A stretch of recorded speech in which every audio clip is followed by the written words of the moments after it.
Hello my dear students, welcome back to learn easily channel.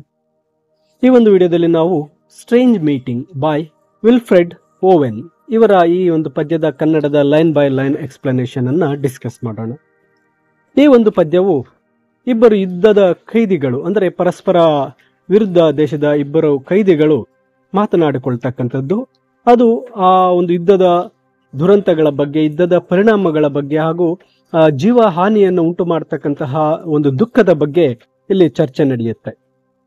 ಇಲ್ಲಿ ಒಬ್ಬ ಬದುಕಿರ್ತಕ್ಕಂತಹ ಸೈನಿಕ ಆಗಿರ್ತಾನೆ, ಇನ್ನೊಬ್ಬ ಸತ್ತಿರ್ತಕ್ಕಂಥ ಸೈನಿಕ. ಆತ ಇಬ್ಬರ ಮಧ್ಯೆ ನಡೀತಕ್ಕಂಥ ಡಿಸ್ಕಷನ್ ಕೊನೆಯಲ್ಲಿ ಸತ್ತಿರ್ತಕ್ಕಂಥವನು ತಾನು ಸತ್ತಿದ್ದೇನೆ ಅಂತಕ್ಕಂಥದ್ದನ್ನ ರಿವೀಲ್ ಮಾಡ್ತಕ್ಕಂಥದ್ದೇ ಈ ಒಂದು ಸ್ಟ್ರೇಂಜ್ ಮೀಟಿಂಗ್ ಆಗಿರುತ್ತೆ. ಇದರ ಮೊದಲ ಸ್ಟ್ಯಾನ್ಸದಲ್ಲಿ ವಿಲ್ಫ್ರೆಡ್ ಓವೆನ್ ರವರು ಈ ರೀತಿ ಬರೀತಾ ಇದ್ದಾರೆ: it seemed that out of battle I escaped down some profound dull tunnel long since scoop. ನೋಡಿ, ಇಲ್ಲಿ ಆ ಒಬ್ಬ ಸೈನಿಕ ಹೇಳ್ತಾ ಇದ್ದಾನೆ, ಯುದ್ಧದಿಂದ ತಾನು ತಪ್ಪಿಸಿಕೊಂಡೆ ಅಂತ ಅನಿಸ್ತಾ ಇದೆ ಅಂತ.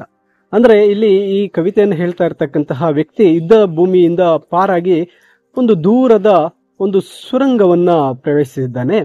ಅಲ್ಲಿ ಆತ ತಾತ್ಕಾಲಿಕವಾಗಿ ಆ ಯುದ್ಧದ ಭೀಕರತೆಯಿಂದ ಒಂದು ವಿರಾಮವನ್ನ ಪಡೆಯಲು ಅಲ್ಲಿ ಹೋಗಿದ್ದಾನೆ. Down some profound dull tunnel long since scooped. ನೋಡಿ, ಇಲ್ಲಿ ಆಳವಾದ ಮಂದವಾದಂತಹ ಒಂದು ಸುರಂಗದ ಒಳಗೆ ಆತ ಅಲ್ಲಿ ಹೋಗಿದ್ದಾನೆ. ಈ ಸುರಂಗವು ಒಂದು ರೀತಿ ಸಾವು, ನರಕ ಅಥವಾ ಆಳವಾದಂತಹ ಅಸ್ತಿತ್ವದ ಸ್ಥಿತಿಯನ್ನ ಇಲ್ಲಿ ಪ್ರತಿನಿಧಿಸ್ತಾ ಇದೆ. ಯುದ್ಧದ ಘೋರ ಪರಿಣಾಮಗಳಿಂದ ಒಂದು ದೂರ ಇರುವಂತಹ ಸ್ಥಳವಾಗಿದೆ. Through granites which titanic wars had groined yet also there encumbered sleepers groaned too fast in thought or death to be bestirred. ನೋಡಿ, ಇಲ್ಲಿ ಹೇಳ್ತಾ ಇರ್ತಕ್ಕಂಥದ್ದು ಆ ಮಹಾಯುದ್ಧಗಳು ಆ ಒಂದು ಗ್ರಾನೈಟ್ಗಳ ಮೂಲಕ, ಅಂದ್ರೆ ಟೈಟಾನಿಕ್ ಯುದ್ಧಗಳು ಎಂದರೆ ಈ ಹಿಂದೆ ನಡೆದ ದೊಡ್ಡ ವಿನಾಶಕಾರಿ ಯುದ್ಧಗಳು, ಈ ಯುದ್ಧಗಳ ಪರಿಣಾಮಗಳು ಆಳವಾಗಿವೆ ಅಂತಕ್ಕಂಥದ್ದನ್ನ ಹೇಳ್ತಾ ಇದ್ದಾರೆ. ಆದರೂ ಅಲ್ಲಿ ಭಾರವಾದ ನಿದ್ದೆಯಲ್ಲಿದ್ದವರು ಮೂಕವಾಗಿ ನರಳುತ್ತಾ ಇದ್ರು. ಅಂದ್ರೆ ಅಲ್ಲಿ ಮಲಗಿರ್ತಕ್ಕಂತಹ ಸತ್ತ ಸೈನಿಕರು ಅಥವಾ ಯುದ್ಧದ ಹಿರಿಯ ದುರಂತದಿಂದ ಬಳಲ್ತಿರುವಂತಹ ಅವರ ನೋವು ಸಾವಿನಲ್ಲೂ ಸಹ ಮುಂದುವರಿಯುತ್ತೆ ಅಂತಕ್ಕಂಥದ್ದನ್ನ ಹೇಳ್ತಾ ಇದ್ದಾರೆ. Too fast in thought or death to be bestirred. ನೋಡಿ, ಇಲ್ಲಿ ಹೇಳ್ತಾ ಇರ್ತಕ್ಕಂಥದ್ದು ಆ ಆಲೋಚನೆಯಲ್ಲಿ ಅಥವಾ ಸಾವಿನಲ್ಲಿ ಎಷ್ಟೊಂದು ವೇಗವಾಗಿ ಮುಳುಗಿದವರೆಂದರೆ ಅವರನ್ನು ಎಬ್ಬರಿಸಲು ಸಾಧ್ಯವಿಲ್ಲ ಅಂತ. ಅಂದ್ರೆ ಸೈನಿಕರು ತಮ್ಮ ಆಳವಾದ ಸ್ಥಿತಿಯಲ್ಲಿ ಇದ್ದಾರೆ, ಅವರನ್ನು ಹೊರತರಲು ಅಸಾಧ್ಯ. ಇದು ಯುದ್ಧದ ಆಘಾತ ಮತ್ತು ಶಾಶ್ವತ ಪರಿಣಾಮವನ್ನ ಈ ಸಾಲು ಹೇಳುತ್ತೆ. ನಂತರ ಹೇಳ್ತಾ ಇದ್ದಾರೆ, then as I probed them one sprang up and stared with piteous recognition in fixed eyes. ನಾನು ಅವರನ್ನ ಅಬ್ಸರ್ವ್ ಮಾಡಿದೆ, ಅವರನ್ನೆಲ್ಲ ಮಾತಾಡ್ಸೋಕೆ ಶುರು ಮಾಡಿದೆ. ಆಗ ಒಬ್ಬನು ಎದ್ದು ನಿಂತ್ಕೊಂಡ ಅಂತ. ಒಬ್ಬ ಕವಿ ಅಥವಾ ಒಬ್ಬ ಸೈನಿಕ ಇನ್ನೊಬ್ಬರನ್ನ ಅಲ್ಲಿ ಪರೀಕ್ಷಿಸ್ತಾ ಇರಬೇಕಾದ್ರೆ ಒಬ್ಬನು ಜೀವಂತವಾಗಿದ್ದಾನೆ, ಅವನು ಎದ್ದು ಕುತ್ಕೊಂಡ ಅಂತ ಹೇಳ್ತಾ ಇದ್ದಾರೆ. ಆ ತರ ಕಣ್ಣುಗಳು ನನ್ನನ್ನು ನೋಡ್ತಾ ಇದೆ. ವಿತ್ ಪಿಟಿಷಿಯಸ್, ದಯನೀಯವಾದಂತಹ ಕಣ್ಣುಗಳಿಂದ ನನ್ನನ್ನು ನೋಡ್ತಾ ಇದ್ದಾನೆ. ಅಂದ್ರೆ ಎದುರಿಗೆ ಎದ್ದು ನಿಂತ ಆ ಸತ್ತಂತ ಒಂದು ಸೈನಿಕ ಎದ್ದು ಈ ಒಂದು ಬದುಕಿರ್ತಕ್ಕಂಥ ಸೈನಿಕನನ್ನ ಗುರುತಿಸ್ತಾ ಇದ್ದಾನೆ. ಆತನ್ನ ತೀಕ್ಷ್ಣವಾಗಿ ನೋಡ್ತಾ ಇದ್ದಾನೆ. Lifting distressful hands as if to bless and by his smile I knew that sullen hall. ಇಲ್ಲಿ ಹೇಳಿರ್ತಕ್ಕಂಥದ್ದು ಈ ಒಂದು ಸಹಾನುಭೂತಿ ಅಥವಾ ಆತ ಆ ಯುದ್ಧ ತನ್ನನ್ನು ನೋಡ್ತಾ ಇರ್ತಕ್ಕಂಥದ್ದು ಆ ಒಂದು ಯುದ್ಧದ ಕ್ರೂರವಾದಂತಹ ವಾಸ್ತವವನ್ನ ಹೇಳ್ತಾ ಇದೆ. ಮತ್ತೆ ಅವನ ನಗುವಿನಿಂದ ನನ್ನ ನೋಡ್ತಾ ಇದ್ದಾನೆ. ಆ ಸ್ಥಳದ ಕತ್ತಲೆ ಮತ್ತು ನಿರಾಶೆ ವಾತಾವರಣ ಸೃಷ್ಟಿಯಾಗಿದೆ. ಆತ ನನ್ನನ್ನು ಒಂದು ರೀತಿ ನಗುವಿನಿಂದ ನೋಡ್ತಾ ಇದ್ದಾನೆ ಆ ಕತ್ತಲೆ ತುಂಬಿರ್ತಕ್ಕಂಥ ಜಾಗದಲ್ಲಿ. By his dead smile I knew we stood in L.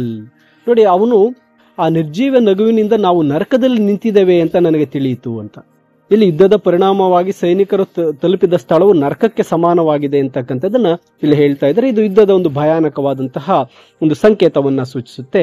With 1,000 fears that vision space was grained yet no blood reached there from the upper ground.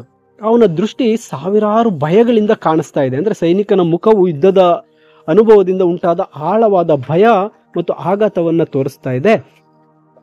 ಮತ್ತೆ ಅಲ್ಲಿ ಯಾವುದೇ ರಕ್ತ ಅಲ್ಲಿಗೆ ಬಂದಿಲ್ಲ ಅಂತ. ಅಂದ್ರೆ ಆ ಸ್ಥಳ ಯುದ್ಧ ಭೂಮಿಯ ಭೌತಿಕ ಹಾನಿಯಿಂದ ತುಂಬಾ ದೂರ ಇದೆ, ಆದರೆ ಮಾನಸಿಕ ಮತ್ತು ಭಾವನಾತ್ಮಕ ನೋವು ಅಲ್ಲಿ ತುಂಬಾ ಪ್ರಬಲವಾಗಿದೆ ಅಂತ ಈ ಸಾಲು ಹೇಳುತ್ತೆ. and no guns thumped or down the flues made moan. Strange friend, I said, here is no cause to mourn. ಅಲ್ಲಿ ಬಂದೂಕುಗಳು ಆಗಲಿ, ಗುಂಡುಗಳ ಶಬ್ದಗಳಾಗಲಿ, ಅಥವಾ ಒಂದು ಇವು ಚಿಮಣಿಗಳ ಒಂದು ನರಳಾಟ, ಯಾವುದೇ ಶಬ್ದ ಇರಲಿಲ್ಲ. ಅಂದ್ರೆ ಭೌತಿಕ ಯುದ್ಧದ ಶಬ್ದಗಳು ಇಲ್ಲಿ ಇರೋದಿಲ್ಲ, ಇಲ್ಲಿ ಕೇವಲ ನೋವು ಮಾತ್ರ ಇರುತ್ತೆ ಅಂತ ಹೇಳ್ತಾರೆ. ಅಲ್ಲಿ ಆ ಒಬ್ಬ ಸ್ಟ್ರೇಂಜ್ ಫ್ರೆಂಡ್, ಅಪರಿಚಿತ ಸ್ನೇಹಿತ ಹೇಳ್ತಾನೆ, ಇಲ್ಲಿ ದುಃಖಿಸಲು ಯಾವುದೇ ಕಾರಣವಿಲ್ಲ ಅಂತ. ಅಂದ್ರೆ ನಿರೂಪಕ ಇನ್ನೊಬ್ಬ ಸೈನಿಕನಿಗೆ ಯಾವುದೇ ದುಃಖಕ್ಕೆ ಕಾರಣವಿಲ್ಲ ಅಂತ ಹೇಳ್ತಾನೆ. ಬಹುಶಃ ಶಾಂತಿ ಮತ್ತು ಸಾವಿನ ಒಂದು ವಿಮೋಚನೆಯನ್ನ ಈ ಸಾಲು ಹೇಳುತ್ತೆ. ನನ್ said that other, save the undone years, the hopeless what ever is yours. ಇಲ್ಲ, ಅಲ್ಲಿ ಆ ಸತ್ತಂತೆ ಇದ್ದಂತಹ ಒಬ್ಬ ಸೈನಿಕ, ಎದ್ದಿರ್ತಕ್ಕಂಥ ಸೈನಿಕ ಹೇಳ್ತಾನೆ, ಇಲ್ಲಿ ಏನೂ ಇಲ್ಲ. ಮತ್ತೆ ಆ ಒಂದು ಯುದ್ಧದಿಂದ ಕಳೆದು ಹೋದಂತಹ ಜೀವನ ಮತ್ತು ಅವಕಾಶಗಳ ಬಗ್ಗೆ ಸೈನಿಕನು ಅಲ್ಲಿ ದುಃಖವನ್ನ ಹೇಳ್ತಾ ಇದ್ದಾನೆ. ಸೇವ್ ದ ಅಂಡನ್ ಇಯರ್ಸ್, ಇಲ್ಲಿ ಬದುಕಲಾಗದ ವರ್ಷಗಳನ್ನ ಹೊರತುಪಡಿಸಿ ಅಂತ ಹೇಳ್ತಾ ಇದ್ದಾನೆ. ಮತ್ತೆ ಮುಂದಿನ ಸಾಲಲ್ಲಿ ಹೇಳ್ತಾನೆ, the hopelessness what ever hope is yours, ನಿರಾಶೆ, ನಿಮ್ಮ ಯಾವುದೇ ಭರವಸೆಯೂ ಸಹ ಇಲ್ಲಿಲ್ಲ ಅಂತ. ಅಂದ್ರೆ ಸೈನಿಕನು ತನ್ನ ಭರವಸೆಗಳನ್ನ ಕಳೆದುಕೊಂಡಿದ್ದಾನೆ, ಮತ್ತೆ ಯುದ್ಧವು ಎಲ್ಲರ ಭರವಸೆಯನ್ನ ಕಸಿದುಕೊಳ್ಳುತ್ತೆ ಅಂತಕ್ಕಂಥದನ್ನ ಹೇಳ್ತಾನೆ. ನಂತರ, was my life also I went hunting wild after the wildest beauty in the world which lies not calm in eyes or braided hair. ನೋಡಿ, ಇಲ್ಲಿ ಹೇಳ್ತಾ ಇರ್ತಕ್ಕಂಥದ್ದು, ನನ್ನ ಜೀವನವೂ ಸಹ ಆಗಿತ್ತು, ನಾನು ಒಂದು ವೈಲ್ಡ್ ಹಂಟಿಂಗ್, ಒಂದು ಕಾಡಿನ ಬೇಟೆಗೆ ಹೋದಂತೆ ಹೋಗಿದ್ದೆ. ಅಂದ್ರೆ ಸೈನಿಕನು ಕೂಡ ತಾನು ಜೀವನದಲ್ಲಿ ಮಹತ್ವಾಕಾಂಕ್ಷೆಗಳನ್ನು ಹೊಂದಿದ್ದೆ ಅಂತ ಹೇಳ್ತಾ ಇದ್ದಾನೆ. ಮತ್ತೆ after the wildest beauty in the world, ಆ ಜಗತ್ತಿನ ಅತ್ಯಂತ ಅರಣ್ಯ ತುಂಬಾ ಸೌಂದರ್ಯವಾಗಿತ್ತು. ಅಂದ್ರೆ ಅವನ ಜೀವನದ ಆಳವಾದ ಸೌಂದರ್ಯ ಮತ್ತು ಸತ್ಯಕ್ಕಾಗಿ ಹಂಬಲಿಸಿದ್ನು. Which lies not calm in eyes or braided hair, ಅಂದ್ರೆ ಅದು ಕಣ್ಣುಗಳಲ್ಲಿ ಶಾಂತವಾಗಿರ್ಲಿಲ್ಲ ಅಥವಾ ಹೆಣದ ಒಂದು ಕೂದಲಿನಲ್ಲಿ ಇರುವುದಿಲ್ಲ ಅಂತ. ಅಂದ್ರೆ ಸೌಂದರ್ಯವು ಕೇವಲ ಮೇಲ್ನೋಟಕ್ಕೆಲ್ಲ, ಬದಲಾಗಿ ಆಳವಾದ ಮತ್ತು ಹೆಚ್ಚು ಸಂಕೀರ್ಣವಾದ ಅರ್ಥವನ್ನ ಹೊಂದಿದೆ ಅಂತ ಹೇಳ್ತಾ ಇದ್ದಾರೆ. But mocks the steady running of the hour and if it grieves richlier than here. ನೋಡಿ, ಇಲ್ಲಿ ಹೇಳ್ತಾ ಇರ್ತಕ್ಕಂಥದ್ದು ಸಮಯ ಒಂದು ಸಮಯ ಹೋಗ್ತಾ ಇದೆ ಅಂತ. ಈ ಸೌಂದರ್ಯವು ಸಮಯದ ಮಿತಿಯನ್ನ ಮೀರಿ ನಿಲ್ತಾ ಇದೆ. But mocks the steady runner of the hour, ಈ ಸೌಂದರ್ಯ ಸಮಯದ ಮಿತಿಯನ್ನ ಮೀರಿ ನಿಲ್ತಾ ಇದೆ. And if it grieves richlier than here, ಅದು ತುಂಬಾ ದುಃಖದಲ್ಲಿದೆ, ಬಟ್ ಅದು ತುಂಬಾ ಸಮೃದ್ಧಿಯಾಗಿದೆ. ಅಂದ್ರೆ ಆಳವಾದ ಸೌಂದರ್ಯದಿಂದ ಬರ್ತಕ್ಕಂಥ ದುಃಖವು ಹೆಚ್ಚು ಅರ್ಥಪೂರ್ಣವಾಗಿದೆ ಅಂತ ಈ ಸಾಲಿನ ಅರ್ಥ ಆಗುತ್ತೆ. For by my glee might many men have laughed, ಏಕೆಂದರೆ ನನ್ನ ಸಂತೋಷದಿಂದ ಅನೇಕ ಪುರುಷರನ್ನ ನಗ್ತಾ ಇದ್ರು ಅಂತ. ಸೈನಿಕನ ಜೀವನವು ಇತರರಿಗೆ ಸಂತೋಷವನ್ನ ತಂದಿರಬಹುದು ಅಂತಕ್ಕಂಥದ್ದು ಈ ಸಾಲಿನ ಅರ್ಥ. And my weeping something had been left, ಆದ್ರೆ ನನ್ನ ಅಳುವಿನಿಂದ ಏನಾದರೂ ಉಳಿದಿರಬಹುದಾ, ಅಂದ್ರೆ ಅವನ ದುಃಖವು ಈಗ ಅರ್ಥಪೂರ್ಣವಾಗಿತ್ತು ಅಂತಕ್ಕಂಥದ್ದನ್ನ ಹೇಳುತ್ತೆ. Which must die now, I mean the truth untold, ಅದು ಈಗ ಸಾಯಬೇಕು, ನಾನು ಹೇಳದ ಇರುವ ಸತ್ಯವನ್ನ ಹೇಳ್ತೇನೆ ಅಂತ. ಅಂದ್ರೆ ಯುದ್ಧದಿಂದಾಗಿ ಅವನ ಸಾಮರ್ಥ್ಯಗಳು ಮತ್ತು ಆಳವಾದ ಸತ್ಯಗಳನ್ನು ವ್ಯಕ್ತಪಡಿಸತಕ್ಕಂಥ ಅವಕಾಶವು ನಾಶವಾಗಿದೆ. The pity of war distilled, ಆ ಯುದ್ಧದ ದುರಂತವು ಹೊರ ಹಾಕಿದಂತಹ ದುರಂತ ಅಂತ ಹೇಳ್ತಾ ಇದ್ದಾರೆ. ಯುದ್ಧ ನಿಜವಾದ ಸತ್ಯವೆಂದರೆ ಅದೊಂದು ದುರಂತ ಮತ್ತು ವಿನಾಶಕಾರಿ ಅಂತಕ್ಕಂಥದ್ದು ಹೇಳ್ತಾನೆ. ನಾವು men will go content with what we spoiled, ಈಗ ಮನುಷ್ಯರು ನಾವು ಹಾಳು ಮಾಡಿರ್ತಕ್ಕಂಥ ವಿಷಯಗಳೊಂದಿಗೆ ತೃಪ್ತರಾಗಿದ್ದಾರೆ.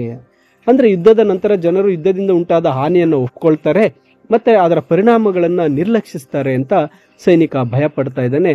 R discontent boil bloody and be spilled, ಅಂದ್ರೆ ಯುದ್ಧದ ಪರಿಣಾಮಗಳಿಂದಾಗಿ ಅಸಂತುಷ್ಟರಾದವರು ಇನ್ನಷ್ಟು ಹಿಂಸಾತ್ಮಕ ದಾರಿಗಳನ್ನ ಕಂಡುಕೊಳ್ತಾರೆ. ಯುದ್ಧದ ಮುಂದುವರಿಕೆ ಮತ್ತು ರಕ್ತಪಾತದ ಅನಿವಾರ್ಯತೆಯನ್ನ ಈ ಸಾಲುಗಳು ಹೇಳುತ್ತೆ. They will be swift with swiftness of the tigress, none will break ranks through nations trek from progress. ಅಂದ್ರೆ ಇಲ್ಲಿ ಹೆಣ್ಣು ಹುಲಿ ವೇಗವಾಗ್ತಾರೆ, ಅಂದ್ರೆ ಜನರು ಯುದ್ಧದ ಕ್ರೂರತೆಯಲ್ಲಿ ಪ್ರಾಣಿಗಳಂತೆ ವರ್ತಿಸ್ತಾರೆ.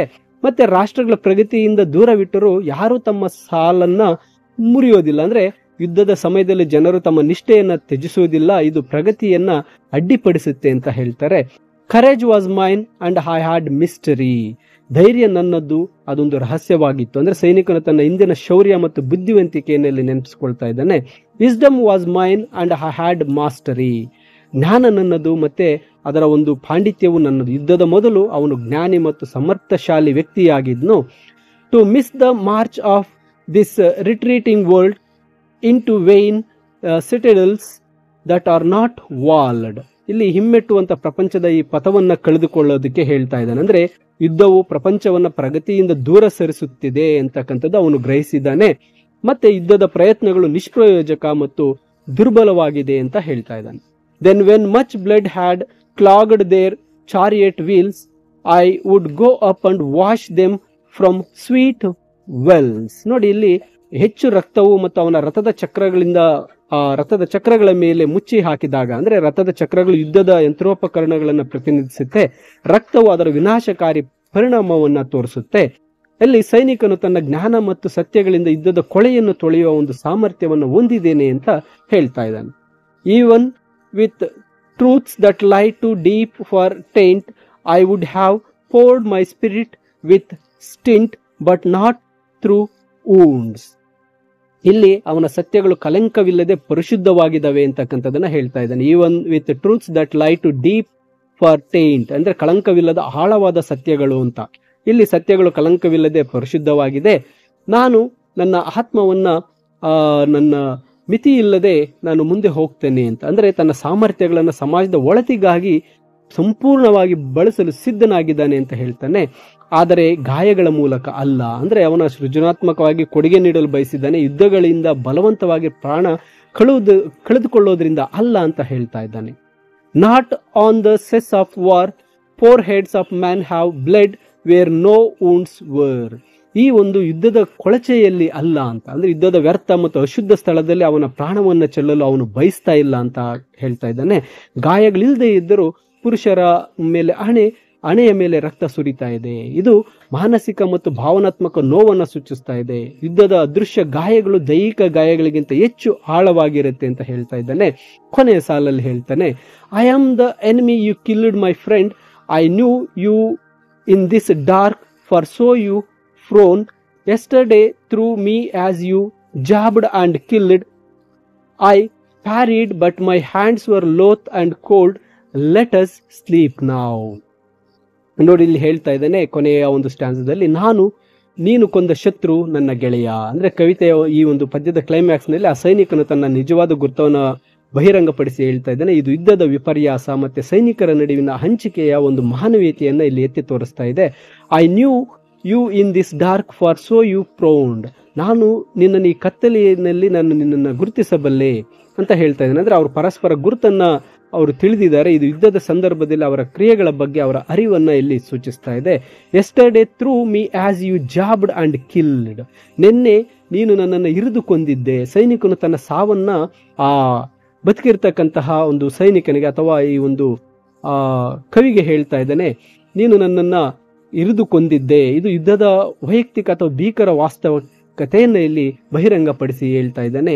I parried but my hands were loath and cold. ನಾನು ಅದನ್ನು ತಡೆದೆ, ಆದರೆ ನನ್ನ ಕೈಗಳು ಅಸಹ್ಯವಾಗಿ ಮತ್ತೆ ತಣ್ಣಗಿದ್ವು. ಅಂದ್ರೆ ಸೈನಿಕನು ತಾನನ್ನು ರಕ್ಷಿಸಿಕೊಳ್ಳಲು ಪ್ರಯತ್ನಿಸಿದರೂ ಅವನಿಗೆ ಪ್ರತಿರೋಧಿಸುವ ಸಾಮರ್ಥ್ಯವಿಲ್ಲ ಅಂತ ಹೇಳ್ತಾನೆ. ಕೊನೆ ಸಾಲಲ್ಲಿ ಹೇಳ್ತಾನೆ, ಲೆಟ್ ಅಸ್ ಸ್ಲೀಪ್ ನಾವೀಗ ನಿದ್ದೆ ಮಾಡೋಣ. ಇಲ್ಲಿ ಅಂತಿಮ ಸಾಲು ಯುದ್ಧದಿಂದ ಬಳಲಿದ ಆತ್ಮಗಳಿಗೆ ಶಾಂತಿ ಮತ್ತು ವಿಮೋಚನೆ ಸಂಕೇತವಾಗಿದೆ. ಇದು ಯುದ್ಧದ ಅಂತ್ಯದ ಮತ್ತು ಸಾಮರಸ್ಯದ ಬಯಕೆಯನ್ನು ಸೂಚಿಸುತ್ತೆ. ಲೆಟ್ ಅಸ್ ಸ್ಲೀಪ್ ನಾವು ಶಾಂತಿಯಿಂದ ನಿದ್ದೆ ಮಾಡೋಣ ಅಂತ ಹೇಳ್ತಾ ಇದ್ದಾನೆ. ನೋಡಿ, ಈ ಪದ್ಯದಲ್ಲಿ ಯುದ್ಧದ ಒಂದು ಭೂಮಿಯಲ್ಲಿ ಇಬ್ಬರು ಸೈನಿಕರು ಎದುರುಗೊಂಡಾಗ ಅವರಿಬ್ಬರ ನಡುವೆ ನಡೆದಿರತಕ್ಕಂತಹ ಒಂದು ಮಾತುಕತೆ, ಆ ಯುದ್ಧದಲ್ಲಿ ಆತ ಯಾವ ರೀತಿ ಅಂತ್ಯವನ್ನ ಕಂಡ, ಯುದ್ಧದ ಒಂದು ಪರಿಣಾಮಗಳ ಬಗ್ಗೆ ಈ ಒಂದು ಪದ್ಯದಲ್ಲಿ ತಿಳಿಸಿದ್ದಾರೆ. ಈ ಒಂದು ಎಕ್ಸ್ಪ್ಲನೇಷನ್ ನೊಂದಿಗೆ ಸಮರಿಯ PDF ವಿಡಿಯೋದ ಡಿಸ್ಕ್ರಿಪ್ಷನ್ ನಲ್ಲಿದೆ, ನೀವು ಡೌನ್ಲೋಡ್ ಮಾಡಿಕೊಳ್ಳಬಹುದು. ಹಾಗೂ ಹೆಚ್ಚಿನ ವಿಡಿಯೋಗಳಿಗಾಗಿ ತಪ್ಪದೆ ಲರ್ನ್ ಈಸಿಲಿ ಚಾನಲ್ ಅನ್ನು ಸಬ್ಸ್ಕ್ರೈಬ್ ಮಾಡಿ ಅಂತ ತಿಳಿಸುತ್ತಾ ಎಲ್ಲರಿಗೂ ಧನ್ಯವಾದಗಳು.